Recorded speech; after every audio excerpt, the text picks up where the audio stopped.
نحمده ونصلي ونسلم على رسوله الكريم اما بعد فاعوذ باللہ من الشیطان الرجیم بسم اللہ الرحمن الرحیم۔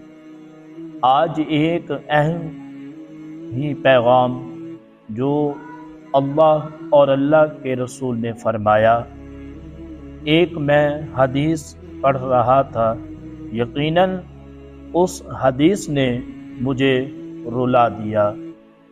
میں اللہ تبارک و تعالیٰ کا ایک فرمان پڑھ رہا تھا۔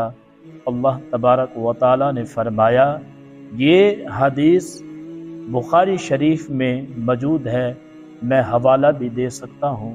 التائب من الذنب کمن لا ذنب لہ، گناہوں سے توبہ کرنے والا ایسا ہے کہ جیسے اس نے کوئی گناہ کیا ہی نہ ہو، سارے گناہ اس کے مٹ جاتے ہیں، وہ اس طرح پاک ہو جاتا ہے جس طرح ماں کے پیٹ سے اس نے ابھی جنم لیا ہو۔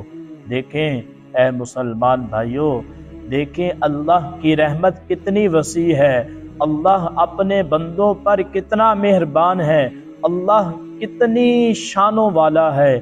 اس نے کہا کہ میرے بندے ایک دفعہ آ کے تو میرے دربار میں مجھ سے معافی مانگ، ایک دفعہ آ کے دربار سے، میرے دربار سے سچی توبہ کر تو میں تیری توبہ رد نہیں کروں گا، میں جتنے تیرے پہاڑ جتنے بھی گناہ ہوں اللہ تبارک و تعالی معاف فرما دیتا ہے۔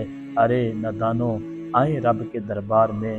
زندگی ایک چھوٹی سی مختصر ہے، یقین مانیں کب انسان کی سانس ٹوٹ جائیں۔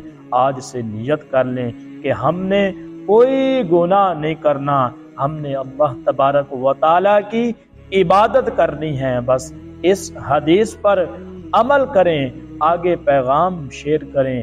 اگر یہ ایک حدیث پر بھی آپ عمل کر لیتے ہیں، آپ کی زندگی اللہ تبارک و تعالیٰ بخش دے گا، آپ کی مغفرت ہو جائے گی۔ اس عمل کیجئے، اللہ پاک ہم سب کو توفیق دے۔